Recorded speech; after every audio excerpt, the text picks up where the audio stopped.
नमस्कार. आज आपण चरवी या भांड्याचं वैशिष्ट्य, त्याची रचना, त्याच्यामागील वैज्ञानिक तत्त्व, त्याचे उपयोग, गुणधर्म ही माहिती घेणार आहोतच. पण तत्पूर्वी थोडा भांड्यांचा इतिहास पाहूया.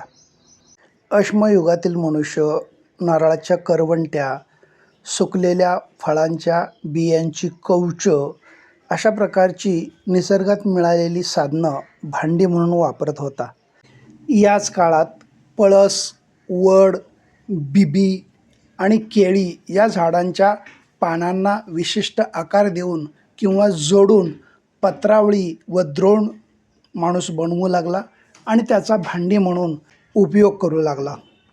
सार्वजनिक जेवणावळीच्या वेळी अशा पत्रावळी आणि द्रोण यांचा खूप उपयोग व्हायचा. आजकाल याच पानांपासून बनवलेल्या किंवा कागद आणि प्लॅस्टिकपासून बनवलेल्या पत्रावळी व द्रोण, तसेच थर्मोकोलपासून बनवलेल्या वापरल्यानंतर फेकून देता येतील अशा पत्रावळी आणि द्रोणांचाही उपयोग मनुष्य करत आहे. आणि आजकालच्या वाढत्या प्रदूषणाचं हे सुद्धा एक महत्त्वाचं कारण आहे. कागदापासून बनवलेल्या प्लेट्स तसेच बोन चैनापासून बनवलेली अनेक प्रकारची वस्तू, भांडी आज आपण वापरत असतो. त्यानंतर मातीपासून भांडी बनवता येतात हे त्याला समजलं. त्यानं मातीपासून भांडी बनवली, परंतु ही मातीपासून बनवलेली भांडी पाण्याचा स्पर्श होताच विरघळून जायची.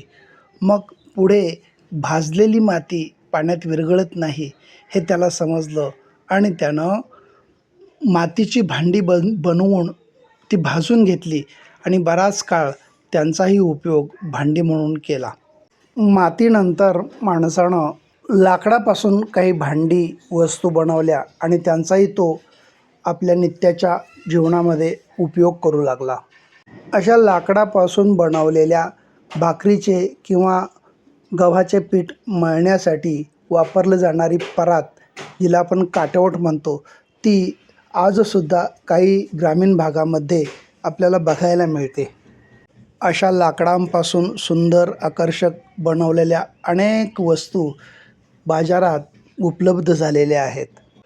पुढे धातुयुगामध्ये लोखंड, पितळ, तांबे, कांसे किंवा अशाच अनेक मिश्रधातूंची भांडी तो बनवू लागला. वेगवेगळ्या उपयोगासाठी, वेगवेगळ्या आकाराची, वेगवेगळ्या प्रकारची आणि लहान मोठी भांडी तो बनवून त्यांचा उपयोग करू लागला. हळूहळू काचेचा शोध लागला. काचेपासूनची भांडी तयार होऊ लागली. त्यांचाही वापर अनेक प्रकारे होऊ लागला. चिनी मातीची भांडी तयार होऊ लागली.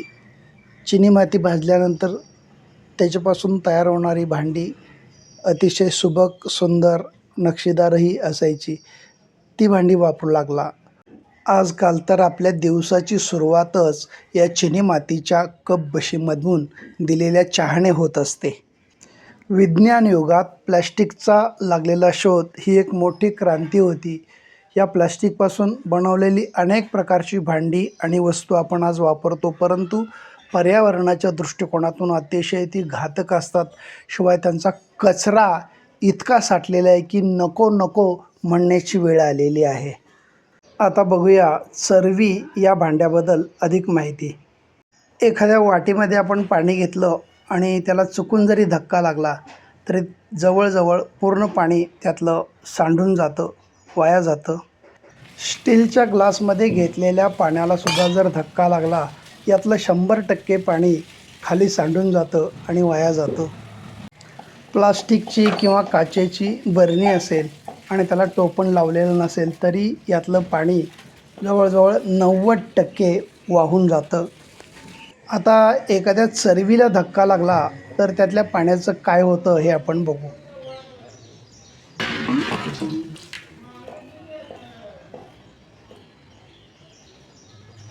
चरवीला धक्का लागला तर ती कलंडते, पूर्णपणे उपडी कधीच होत नाही. त्यामुळे जवळजवळ 95% पाणी वाचतं, सुरक्षित राहतं. याचं महत्त्वाचं कारण म्हणजे चरवीचा विशिष्ट आकार. चरवी जरी कलंडली, लवंडली तरी तिचा गुरुत्व मध्य हा नेहमी भांड्याच्या आत राहतो.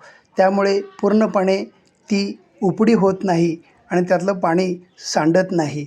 भौतिकशास्त्रातील याच गुणधर्माचा उपयोग करून माणसानं तेल, तूप, दही, दूध, ताक अशा वस्तू ठेवण्यासाठी चरबीचा उपयोग केलेला होता.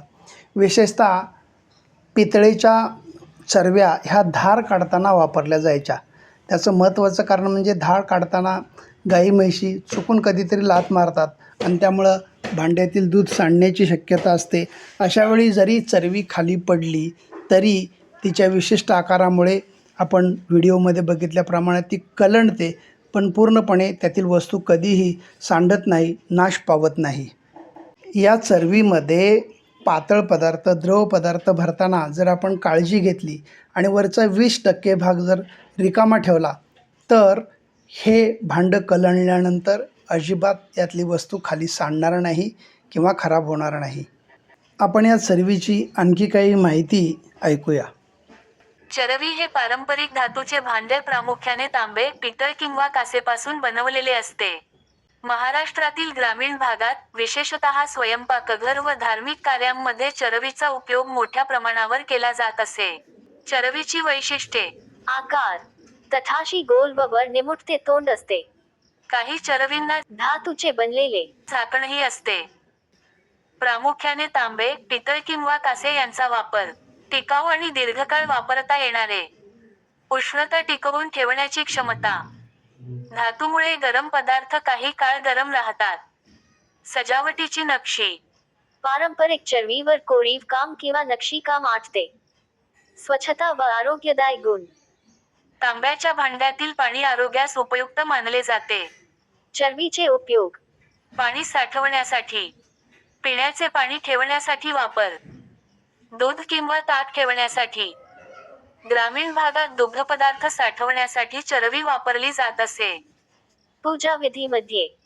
धार्मिक कार्य, अभिषेक किंवा तीर्थ ठेवण्यासाठी. स्वयंपाकघरातील उपयोग: तूप, तेल किंवा धान्य ठेवण्यासाठी. पारंपरिक व सांस्कृतिक महत्त्व. लग्न समारंभ, सण व पारंपरिक घरांमध्ये सजावटीसाठी वापर. सांस्कृतिक महत्त्व. चरबी हे केवळ भांडे नसून ग्रामीण जीवनशैली, परंपरा आणि भारतीय हस्तकलेचे प्रतीक मानले जाते.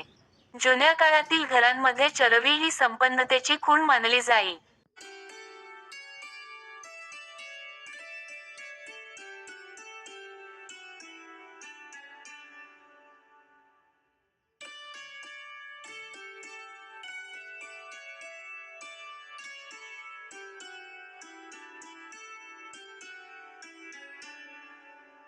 चरबी कलंडल्यानंतरही पिवळ्या रेषेखाली जे भांडे आहे तेवढ्या भागात असणारा कोणताही द्रवपदार्थ हा गुरुत्वमध्याच्या उजवीकडं अधिक प्रमाणात असतो आणि डावीकडं कमी प्रमाणात असतो. त्यामुळं चरबी पूर्णपणे कधीच उपडी होत नाही आणि त्यातील द्रव पूर्णपणे सांडत नाही.